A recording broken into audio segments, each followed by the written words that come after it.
खूब ढंग से जम के पढ़ना और ये टारगेट कर लो, चंडीगढ़ पुलिस, दिल्ली पुलिस या इस बार HSSC हमें निकालना ही निकालना है, या CHSL या जितने एग्जाम्स आएंगे सब में मेहनत करके एक पढ़ाई काम आएगी। अब तुम इतने बड़े हो गए हो कि तुम समझ पाओ कि अगर मैं गलत रास्ता पकड़ता हूँ या पकड़ती हूँ तो मेरा भविष्य नरकमय है। 9th 10th क्लास के बच्चे को बार बार बताना पड़ता है, तुम लोगों को बताने की जरूरत नहीं है। तुम लोगों के लिए सबसे बड़ा मोटिवेशन तुम्हारे घर के हालात हैं। 5 साल बाद तुम्हारे घर के हालात नहीं सुधरेंगे अगर तुम लोग नहीं कमाते होगे तो।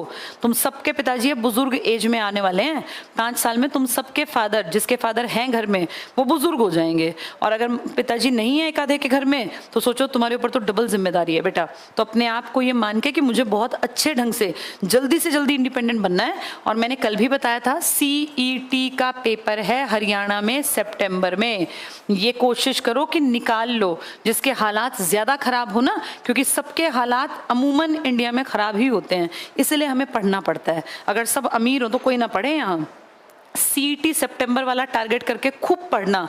चंडीगढ़ पुलिस में वैकेंसी आई हुई है, जिनकी एज है, जिनकी हाइट हेल्थ ठीक है, जो मेडिकली फिट हैं, चंडीगढ़ पुलिस का फॉर्म भी साथ साथ भर देना। ये अपॉर्चुनिटी हमेशा नहीं आती है। चंडीगढ़ पुलिस में कम से कम 4-5 साल से वैकेंसी नहीं आई थी, अब आने वाले टाइम में दिल्ली पुलिस में वैकेंसी आएंगी, टीचिंग की वैकेंसी आएंगी। ये CET 5 जून से पोर्टल खुल जाएगा। ये सब अपॉर्चुनिटी होती हैं, आगे बढ़ के इनको पकड़ना होता है। पिछले 4 साल से हरियाणा सरकार ने कोई बड़ा पेपर नहीं लिया, लेकिन अब वो इस साल में अगले कई महीनों में बड़े पेपर लेगी और फिर उनको ज्वाइनिंग देगी। अब तुम उसमें आओगे कि नहीं आओगे, तुम्हारी मेहनत, तुम्हारे कोशिश के ऊपर डिपेंड करेगा। अगर अब तुमने कोशिश नहीं की ना, अगले 2 साल 3 साल अगर पेपर नहीं हुए तो तुम क्या करोगे? फिर तुम्हारे पास कोई ऑप्शन नहीं रहेगा बेटा। इस टाइम को गोल्डन टाइम मान लो और अपना बेस्ट करके दिखाना है। हो सकता है तुम्हारी ही क्लास में से कोई इन 3 महीनों में पढ़ के एक दिन तुम्हारे बीच में मिठाई का डब्बा लेकर आए और कह दे मेरा CET हो गया और मैं वहां पे मैंने ज्वाइन कर लिया। तुम्हारे ही बीच में से कोई लोग होंगे, कोई अजूबा नहीं लगता, हम में से ही कोई लग जाता है। कौन? जो ज्यादा डेडिकेटेड है। टीचर बस रास्ता दिखा सकता है, चलना फाइनली खुद ही है। जाके ज्यादा बार चीजों को रिवाइज करना, क्वेश्चन बार बार निकाल के देखना, ये तरीके होते हैं बेटा आगे आने के। उसी भीड़ को एक टीचर पढ़ाता है, उसमें से कुछ लोग तो फेल होते हैं, कुछ पास होते हैं। बस ये अंतर किसका है? वो कितना डेडिकेट होकर अपने काम को करते हैं। क्योंकि मेरा डेडिकेशन ज्यादा है तो ऑब्वियस सी बात है मैं ज्यादा आगे निकलूंगा। अब ये CET सितंबर का टारगेट कर लो, इस बैच में तुम्हें पहुंचना है। 9 बजे आके अपनी अच्छी सीट ले लेना। इसमें ऐसे नहीं कि तुम मर्जी से आओगे, इसमें टाइम के रहते रहते पहुंचना होता है और ढंग से अच्छा सा ग्रुप ज्वाइन करना। बढ़िया किसी की संगत ना मिले तो अकेले बेस्ट है।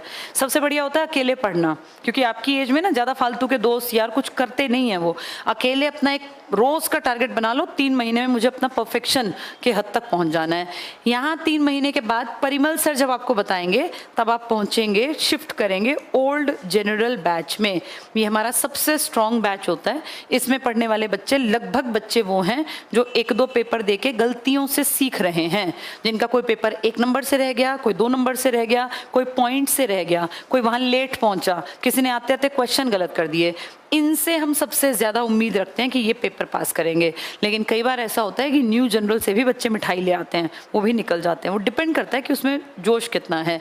यहाँ रुकने वाला बच्चा ज्यादा लंबे टाइम तक पढ़ेगा और इसमें सबको आना चाहिए। जब तक नौकरी ना मिल जाए अपनी मेहनत करते रहो, मेहनत करते करते करते फाइनली एक दिन तुम्हें नौकरी मिल जाएगी। पर हाँ, इसके लिए फिर ये नहीं पता कि 1 साल लगेगा 1.5 साल। तुम्हारी मेहनत और सरकार की भी पॉलिसीज के ऊपर डिपेंड करता है। अब पहले नहीं करता था, पहले हर साल जॉब्स आती थी। अब जॉब्स आती हैं, जब आए तो अपने जी जान लगा देना चाहिए, सोच के कि लास्ट चांस है ये, क्या पता अगला चांस मुझे मिले ना मिले। ठीक है, तो अब चंडीगढ़ पुलिस जिनकी हाइट हेल्थ ठीक हो, दिल्ली पुलिस, लड़कियों के लिए भी बेटा बहुत सारे ऑप्शंस हैं। सारे फॉर्म्स फिल करना। जो फिजिकली फिट हैं वो तो कहीं भी बेल्ट की जॉब भी भर सकते हैं। जो जिनको लगता है फिजिकल यार हमारी हाइट कम है, हमसे फिजिकल नहीं होगा, तो कोई नहीं, क्लरिकल है, ग्रुप डी, बहुत सारे ऑप्शंस हैं। तैयारी करके रखना। ठीक है, तो मंडे को हम मिलेंगे। यहाँ पे आपको बुक्स लेनी है मेरी, जो मैं पढ़ा रही हूँ पॉलिटिकल साइंस की बुक ले लेना सभी लोग। मैं बुक्स जरूर पढ़ाती हूँ क्योंकि बुक के बिना ना आपके पास मटेरियल नहीं होगा। मैंने तो बोल दिया 1 घंटा, मैं तो बोल के चली गई। मेरी डबल मेहनत लगती है क्लास पढ़ाने में। पहले मैं सारा सिलेबस ऐसे पढ़ाती हूँ, फिर मैं उस सेम टॉपिक को किताब से कराती हूँ, ताकि बच्चा जब घर जाए तो उसको वो, जैसे मान लो मैंने आज PM पढ़ाया तो ये टॉपिक मैं किताब से भी पढ़ाऊंगी, अंडरलाइन कराऊंगी, टिक मार्क कराऊंगी, घर जाके पढ़ लेना।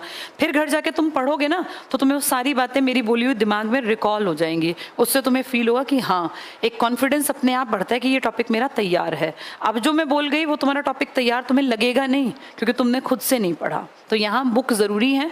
पॉलिटिकल साइंस की मेरी सब्जेक्ट की बुक ले लेना, ठीक है। चलो, किसी के मन में कोई डाउट है, कुछ पूछना है? आप किस चीज़ के लिए पढ़ेंगे सर? Ex serviceman. किस चीज़ के लिए पढ़ेंगे आप? चंडीगढ़ पुलिस। अच्छा, तो आप किस चीज़ से रिटायर्ड हैं सर? आर्मी से। कितने साल सर्विस करा है आप? 17 साल पूरी। तो आपकी एज कितनी हो गई? 38 हो गई। अब देखो, ऐसे जो एक्स सर्विसमैन भी पढ़ते हैं, तुम देखो तुमसे तो ये दुगनी एज के लगभग हैं, लेकिन ये इस एज में आके भी मेहनत करने को तैयार हैं। और सर मैं आपको बता दूं, बहुत सारे हमारे यहाँ पढ़ने वाले एक्स सर्विसमैन जो पढ़ते हैं वो दिल्ली पुलिस, चंडीगढ़ पुलिस में आराम से निकल जाते हैं, क्योंकि आप लोगों का कॉम्पिटिशन थोड़ा सा लिमिट में है। तो मेहनत करेंगे आप तो आपका ईजिली हो जाएगा, ठीक है। अब देखो, अगर ये पढ़ सकते हैं इस उम्र में आके, जबकि इनके पास जॉब थी, ये VRS लेके आए होंगे। पेंशन है सर आपकी? पेंशन है। आप किस बैच में लगे थे? 5 की भर्ती है आपकी, ठीक है। तो देखो, इस एज में भी अगर ये जज्बा दिखा सकते हैं कि मुझे पढ़ना है, मुझे आगे बढ़ना है, तो तुम लोग तो जवान लड़के और लड़कियां बैठे हो, तुम्हें क्या दिक्कत है? तुम भागोगे पढ़ाई से तो गलत है बेटा। इनके ऊपर तो जिम्मेदारियां हैं, एक एज के साथ कंधों पे जिम्मेदारियां बढ़ती हैं ना, तो तुम लोगों के ऊपर तो भी कोई खास जिम्मेदारी भी नहीं है।